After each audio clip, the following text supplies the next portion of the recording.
On parle de qualification d'abord pour les demi-finales de la CAN. Je crois que je l'ai toujours dit.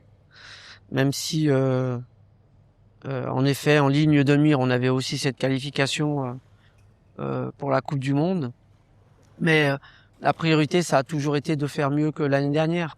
Quand on est arrivé en quart de finale, il y avait une qualification en demi-finale pour cette compétition, la CAN.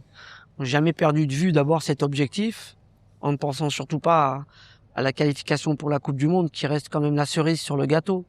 Ensuite, oui, c'est une qualification, maintenant on peut en parler, extraordinaire, pour les joueuses, pour le staff, pour la fédération. Ce qui nous entraîne à nous projeter maintenant dans l'avenir où voilà, on a passé un cap, voilà, mais avant tout ça, on a une demi-finale à jouer, on a profité du moment hier, et aujourd'hui c'est off pour tout le monde, mais pas pour moi, donc moi je vais préparer la demi-finale. C'est un adversaire coriace, bien en place, avec un entraîneur chevronné, la Côte d'Ivoire, donc des inquiétudes au départ sur cette première mi-temps, parce qu'on a senti une équipe féminine d'Algérie un peu émoussée, fatiguée des différents combats qu'elle a eu à faire. Et puis on a senti des Ivoiriennes plus en jambes, plus fraîches, plus physiquement plus féroces. Mais on a senti la Côte d'Ivoire voilà, nous affronter d'abord dans ce débat. Et après, en effet, elles ont mis beaucoup d'intensité. C'est une très bonne équipe, vraiment. Ben nous, on a fait preuve d'intelligence, je crois. Et on a su provoquer les fautes, malheureusement avec ces blessés, mais on a su les provoquer. On a su pas lâcher à des moments où il fallait pas lâcher. Le 2-0 était pas loin. La chance que l'on a eue, c'est que les événements ont tourné en notre faveur. Parce que on est quand même une équipe joueuse. Et quelquefois, c'est la chance tourne en notre faveur. Et la Côte d'Ivoire a commis des fautes directes qui les ont punies, malheureusement pour elles. Et nous, à la mi-temps, on a très vite corrigé. Donc l'équipe a bien répondu à la mi-temps, mais vraiment bien répondu, très à l'écoute, pas nerveuse, sachant qu'on avait un avantage sérieux. Eh bien, elle a été patiente et on a su revenir sur ce match. Et je peux vous assurer que être mené 1-0 contre une équipe comme la Côte d'Ivoire, et même si elle était à 10 avec la capacité athlétique et vraiment phénoménale que ces Africaines ont, eh bien, je crois qu'on a bien négocié cette deuxième mi-temps et on a mérité notre victoire. Il y a plusieurs étapes, bien entendu, il y a plusieurs étapes, mais je crois que, vous savez, tout le monde va dire oui, le travail de Farid Benstiti, il a été comme ci, il a été comme ça. Non, la vérité, elle est que le travail a été fait, en fait.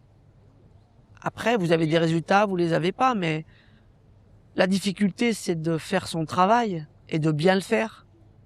La difficulté, c'est pas d'avoir des résultats.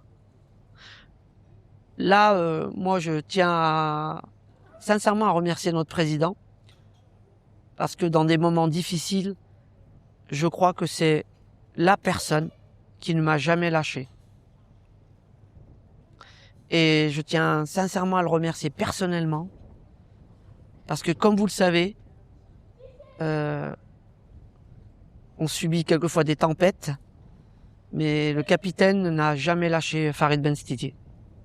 Et ça m'a fait tenir.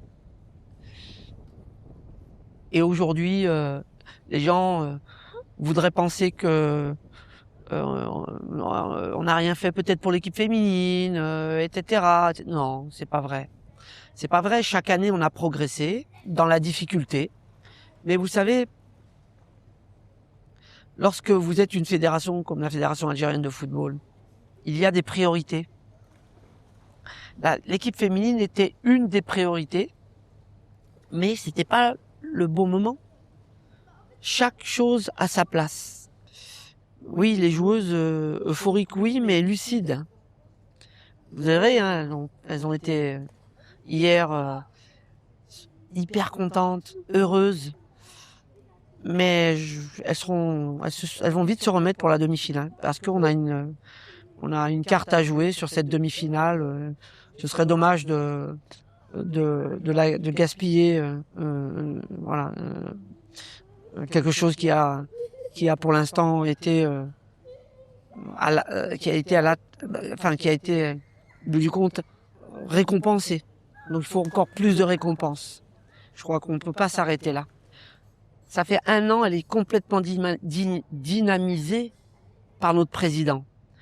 Ça veut dire quoi?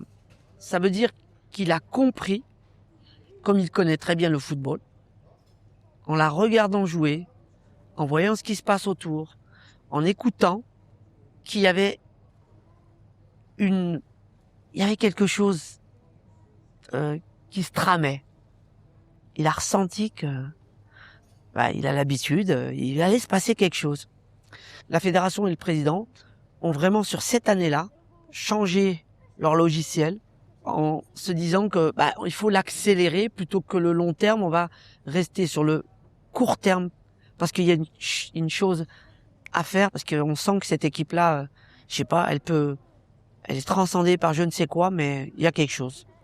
Et donc c'est bien, parce que sentir ça, c'est pas tout le monde qui le fait.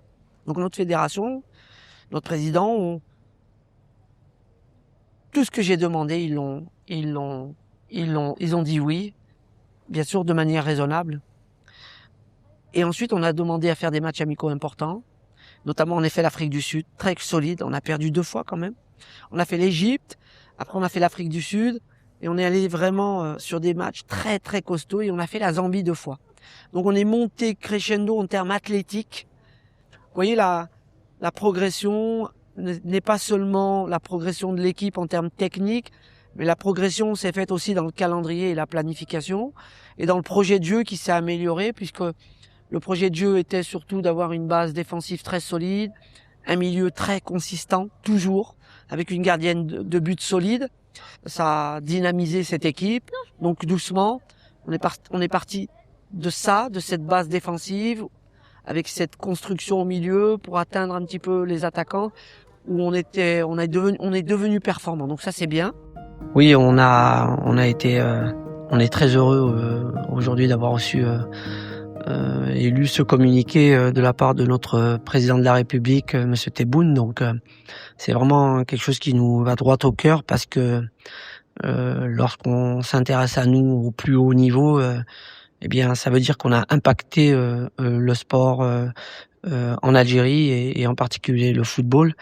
Donc on va essayer de le rendre encore plus fier sur cette demi-finale.